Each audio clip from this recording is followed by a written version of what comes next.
Hello friends and my dear students. तो जैसा कि आप लोग को पता है, हमने पिछले लेक्चर में बी फॉर्म थर्ड सेमेस्टर का सिलेबस शुरुआत करने के लिए बोला था।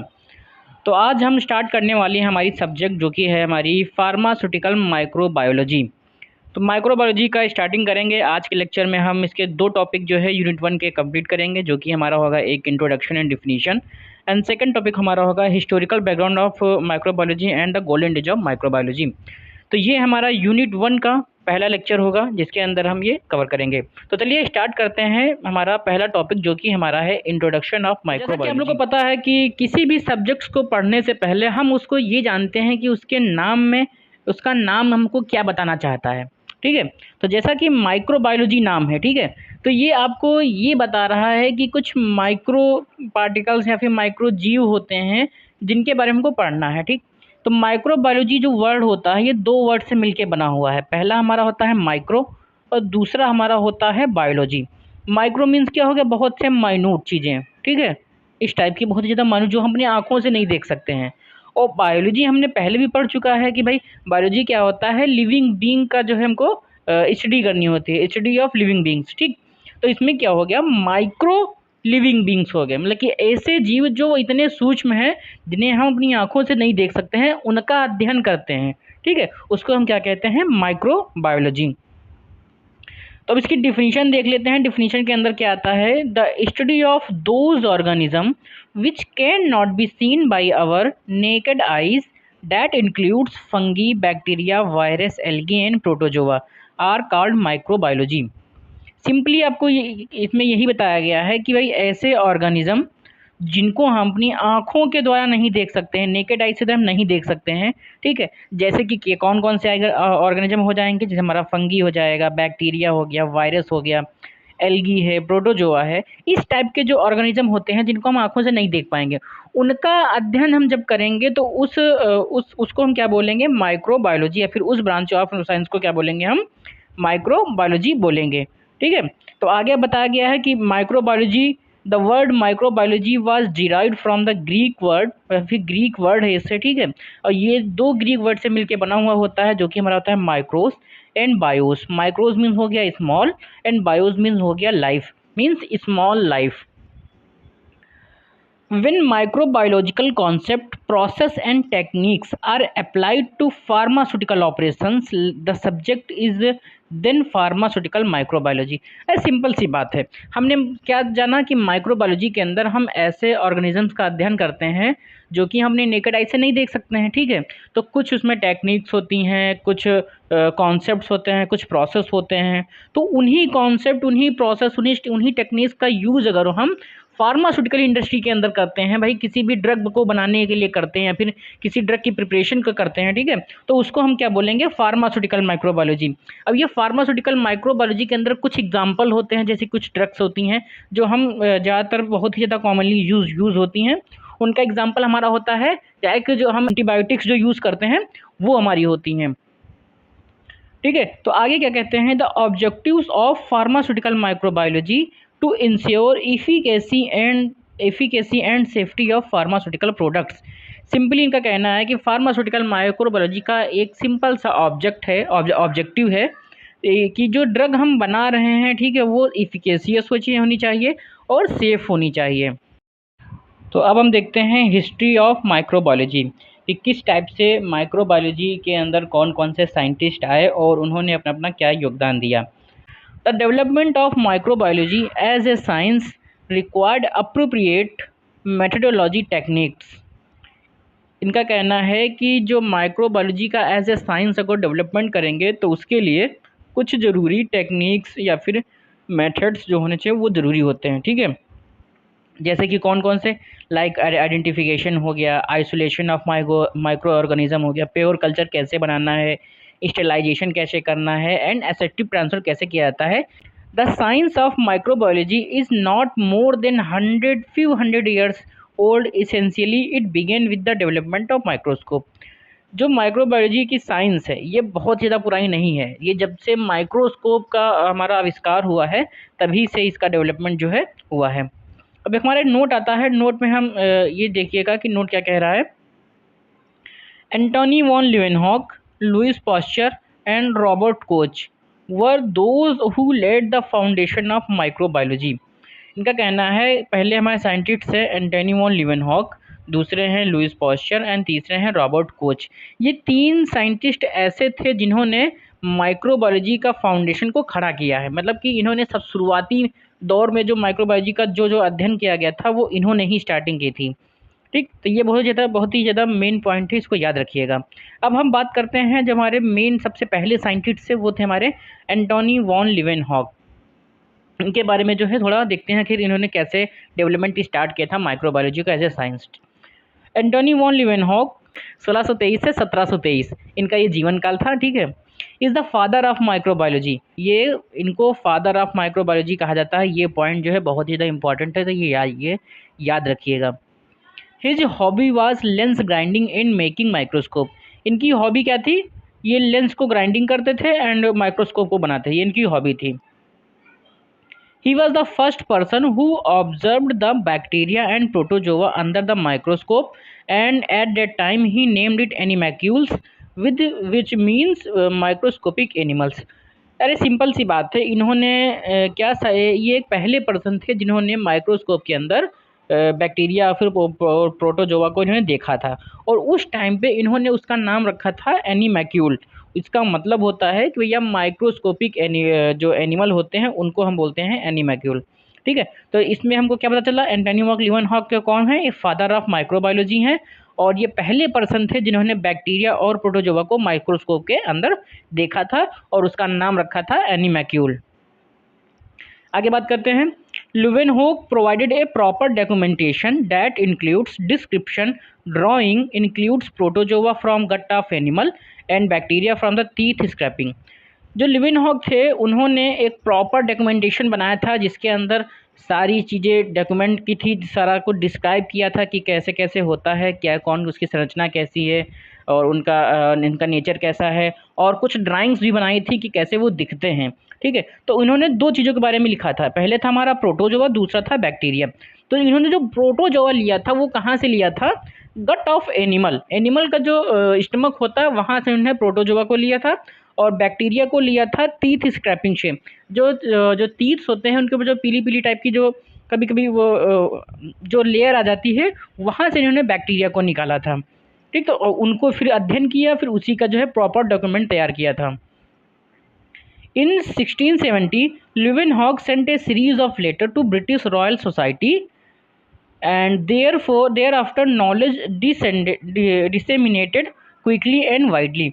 फिर जो 1670 में इन्होंने एक सीरीज ऑफ लेटर बनाया, ठीक है, प्रॉपर डॉक्यूमेंट्स के साथ में, और वो कहाँ भेजा? ब्रिटिश रॉयल सोसाइटी में भेजा, ठीक। वहाँ से इनका जो एक्सपेरिमेंट था, इनका जो नॉलेज था वो बहुत ही ज़्यादा फैला, लोगों ने उसके बारे में बात किया कि हाँ ऐसे भी छोटे छोटे जीव भी होते हैं। लेकिन इन्होंने क्या किया, जो इन्होंने मेथड्स यूज़ किए थे वो नहीं बताए थे उसके अंदर। मतलब उन्होंने ये तो बताया कि हाँ ऐसी चीज़ें होती हैं, लेकिन उन्होंने कैसे उसको देखा ये नहीं उन्होंने बताया, कि कौन सा मेथड हमने यूज़ किया वो इन्होंने नहीं बताया अपने डॉक्यूमेंट्स में, ठीक है। तो आगे यही बता रहे हैं, he kept his method secret. इन्होंने जो अपने मेथड्स थे उनको सीक्रेट रखा। Hence after 150 years when compound microscope was developed, others got access to microbes. भाई जब इन्होंने अपने मेथड्स नहीं बताए तो लोगों ने क्या किया, लोगों ने भाई तब तक उस टाइम पे तो जब कंपाउंड माइक्रोस्कोप था ही नहीं, तो लोगों ने उसको देख ही नहीं पाया कि कैसा होता। बस ये हुआ कि इन्होंने अपने लेटर्स में इतना बता दिया कि हाँ ये सारी चीज़ें होती हैं और इतनी छोटी छोटी होती हैं, इन्होंने मेथड्स को रिवील नहीं किया। उसी की वजह से 150 साल लग गया लोगों को माइक्रोस्कोप को देखने में, और वो कब देख पाए? जब कंपाउंड माइक्रोस्कोप का आविष्कार हुआ, तब जाके उन्होंने ये सारी चीज़ें देख पाई। अब हम देखते हैं होता है स्पॉन्टेनियस जनरेशन क्या होता है। तो स्पॉन्टेनियस जनरेशन का सीधा सीधा मतलब होता है कि उस टाइम पे जो हमारे साइंटिस्ट थे उनका विश्वास ये था कि जो ये छोटे छोटे जीव होते हैं, जो हमारी लाइफ होती है, ये नॉन लिविंग थिंग से जो है उत्पन्न हो सकती है। तो इसी कॉन्सेप्ट को क्या बोला जाता है? Spontaneous generation. तो यहीं भी बताया गया है, the long standing debate over the concept of spontaneous generation of life led the evolution of biology कि भैया जो जिनको विश्वास था कि भैया नॉन लिविंग थिंग से हमारी लाइफ बनती है, ठीक है, इसी का जो कॉन्सेप्ट था इसके ऊपर बहुत सारी डिबेट्स होती थी कि ऐसा नहीं होता, कुछ बोलते थे नहीं ऐसा ही होता है। तो इसी के चक्कर में जो माइक्रोबायोलॉजी का विकास होता रहा, ये धीरे धीरे होता रहा। People at those days were believing that life can arise spontaneously from non living being, but later Francisco Reddy with several experiment and Louis Pasteur with the help of swan-necked flash successfully defeated। Simply इन्होंने क्या किया कि लोगों का विश्वास था कि जो लाइफ होती है वो नॉन लिविंग थिंग से उत्पन्न होती है, ठीक है। लेकिन बाद में क्या हुआ, दो साइंटिस्ट बाहर निकल गया जिन्होंने ये बताया कि नहीं ऐसा नहीं होता है। पहले साइंटिस्ट थे हमारे फ्रांसिस्को रेड्डी, जिन्होंने बहुत सारे एक्सपेरिमेंट किए और ये बताया कि नहीं जो लाइफ होती है वो लिविंग थिंग से ही बनती है। और जो दूसरे हमारे साइंटिस्ट थे वो हमारे थे लुइस पॉस्चर, जिन्होंने अपना स्वान नेक्ड फ्लास्क की सहायता से कुछ एक्सपेरिमेंट्स किए और लोगों को ये बताया कि जो लाइफ होती है वो लिविंग थिंग से ही बनती है। तो ये जो इसको क्या बोलते हैं, जिसे जो लोग विश्वास करते थे कि नॉन लिविंग थिंग से जो है लाइफ बनी है, ठीक है, तो उसको क्या बोलते हैं, डॉक्ट्राइन ऑफ ए बायोजेनेसिस। नीचे देखो नोट में बताया भी गया है ये क्या होता है, यहाँ पे नोट देखो बताया गया है कि the belief in the spontaneous formation of living beings from non living matter is known as doctrine of spontaneous generation और ए बायोजेनेसिस। सिंपली कहा गया है जो लोगों में बिलीव था कि लाइफ जो है नॉन लिविंग थिंग से बनती है, ठीक है, इस बिलीव को क्या बोलते थे वहाँ उस टाइम पे ए बायोजेनेसिस बोला गया, ठीक। अब इसके बाद में क्या है कि भाई लोगों को फ्रांसिस्को रेड्डी और लुइस पास्चर के हेल्प से लोगों को ये पता चल गया कि लाइफ जो होती है वो लिविंग बीइंग से बनती है, ठीक है, मतलब कुछ माइक्रोब्स होते हैं उन्हीं से माइक्रोब्स बनेंगे। ऐसा नहीं है कि चेयर से हो गया, फिर जो हमारी वो आयरन से हो गया, उससे लाइफ नहीं, जो जो लिविंग है वो लिविंग से ही लाइफ बनेगी, ठीक है। उसके बाद क्या हुआ कि कुछ टाइम बाद वहाँ पे जर्म थ्योरी आई, हमारी जर्म थ्योरी ऑफ डिजीज़ क्या है उसका उत्पन्न हुआ, और वहाँ पे कुछ कोष पाचलेट का उत्पन्न हुआ, ठीक। तो यहाँ बताया गया 1546 में in 1546 an Italian physician named Girolamo Fracastoro proposed the germ theory. 1546 के अंदर है कि एक इटालियन फिजिशियन थे जिनका नाम था गिरालामो फ्रास्कास्टेरो, उन्होंने एक जर्म थ्योरी प्रपोज की, ठीक है। उन्होंने क्या कहा, he said epidemic disease are caused by transferable tiny particles or spores that could transmit infection by direct or indirect contact or even without contact over long distance. Simply उन्होंने क्या कहा कि जो हमारी जो हमारी महामारी होती हैं, जो एपिडेमिक डिजीज़ होती हैं, वो कुछ ऐसे टाइनी पार्टिकल्स होते हैं उनकी वजह से होती है, या फिर कुछ स्पोर्स होते हैं उनकी वजह से होती है। और अगर जो हम उन स्पोर्स के कांटेक्ट में या फिर डायरेक्टली आ जाएं या फिर इनडायरेक्टली कांटेक्ट में आ जाएं तो वो तुम में ही ट्रांसमिट हो सकती है। ऐसा इन्होंने बोला था कि वो लॉन्ग डिस्टेंस से भी जो है तुमको ट्रांसमिट कर सकती है। उसके बाद क्या हुआ कि अब इन्होंने तो ये बता दिया, लेकिन उसके बाद रॉबर्ट कोच जो हमारे साइंटिस्ट थे उन्होंने इसको प्रूफ करके दिखाया कि भाई जो इन्होंने बताया है ये बात सही है। इन्होंने कुछ एक्सपेरिमेंट किए, इन्होंने कुछ बताया कि he provide the proof to verify germ theory of disease and by the use of Koch's postulate for the first time in 1875 he shows that the anthrax was caused by the bacterium Bacillus anthracis।